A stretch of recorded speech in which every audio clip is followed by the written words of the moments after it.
Baik, Bismillahirrahmanirrahim. Assalamualaikum warahmatullahi wabarakatuh. Di sini saya dengan Khalid Abdurrahman dengan NIM 2314010287. Di sini saya akan membahas tentang relevansi pendidikan menurut Quran surat Luqman dari ayat 16 sampai 19.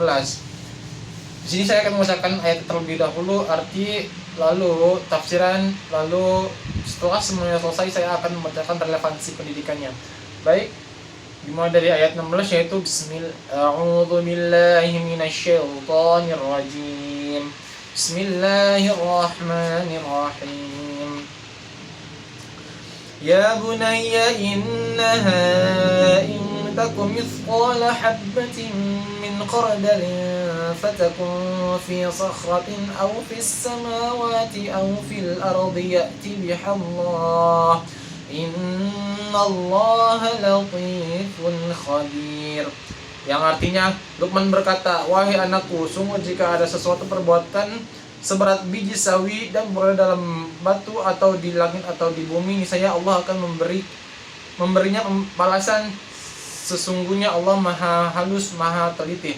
Nah, lalu tafsiran menurut tafsir Al-Masbah ini yaitu kebaikan dan keburukan manusia meskipun sekecil biji sawi dan berada pada tempat yang paling tersembunyi seperti di balik karang, di langit ataupun di bumi, Allah pasti akan menampakkan dan memperhitungkannya. Sungguh Allah maha halus, tak ada sesuatu pun yang tersembunyi darinya. Maha tahu yang mengetahui hakikat segala hal ini. Lalu lanjut kepada ayat berikutnya yaitu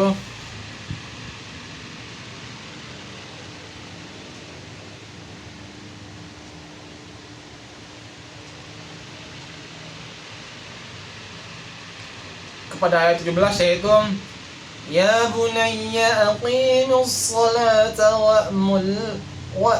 Ya bunayya aqimus salata wa'mur bil ma'ruf wa tanhauna 'anil munkar Ya bunayya aqimis salata wa'mur bil ma'ruf wanha 'anil munkar wasbir 'ala ma 'asabak Inna dzalika min azmil umur. Yang artinya, wahai anakku, laksanakanlah salat dan suruhlah manusia berbuat yang ma'ruf dan cegahlah mereka dari perbuatan mungkar dan bersabarlah terhadap apa yang menimpamu. Sesungguhnya yang demikian itu termasuk perkara yang penting. Lalu tafsiran menurut tafsir Al-Misbah yaitu jagalah sholat, perintahlah manusia untuk melakukan segala kebaikan dan laranglah untuk melakukan segala kejahatan. Bersabarlah atas kesulitan yang menimpamu. Sesungguhnya apa yang telah diwasiatkan oleh Allah adalah hal-hal yang harus selalu dan dilakukan dan dijaga. Lalu ke ayat berikutnya yaitu ayat 18. Wala tusa'ir khaddaka lin-nasi wala tamshi fil ardi marha innallaha la yuhibbu kulla mukhtalin fakhur. Itu yang artinya, dan janganlah kamu memalingkan wajah dari manusia karena sombong, dan janganlah berjalan di bumi dengan angkuh. Sungguh Allah tidak menyukai orang-orang yang sombong dan membanggakan diri.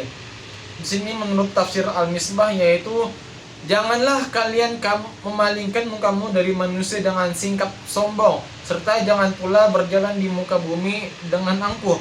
Sesungguhnya Allah tidak menyukai orang-orang yang sombong yang selalu membanggakan perbuatan baiknya. Lalu pada ayat berikutnya yaitu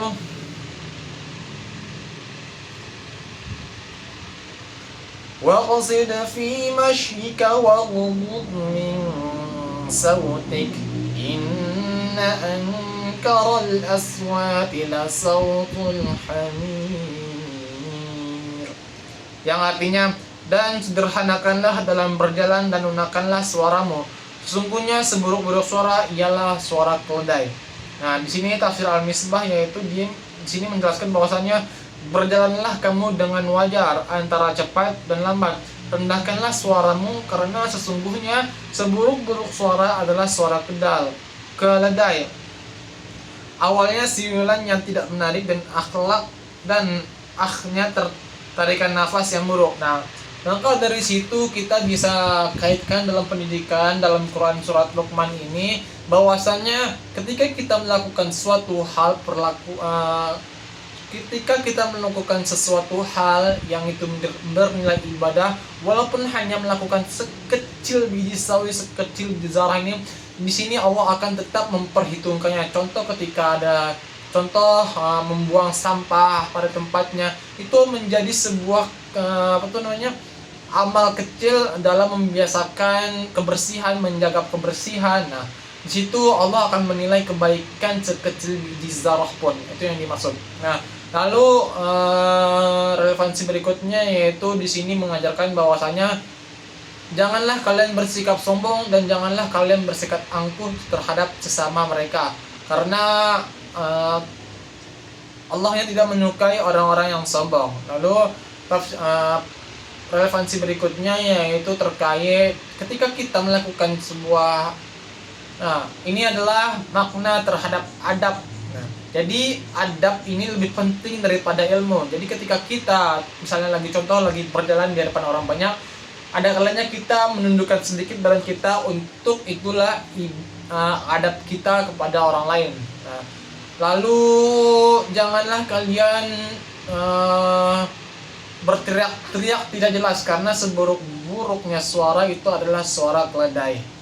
Mungkin itu yang bisa saya sampaikan terkait materi ini. Kurang lebihnya mohon maaf. Wassalamualaikum warahmatullahi wabarakatuh.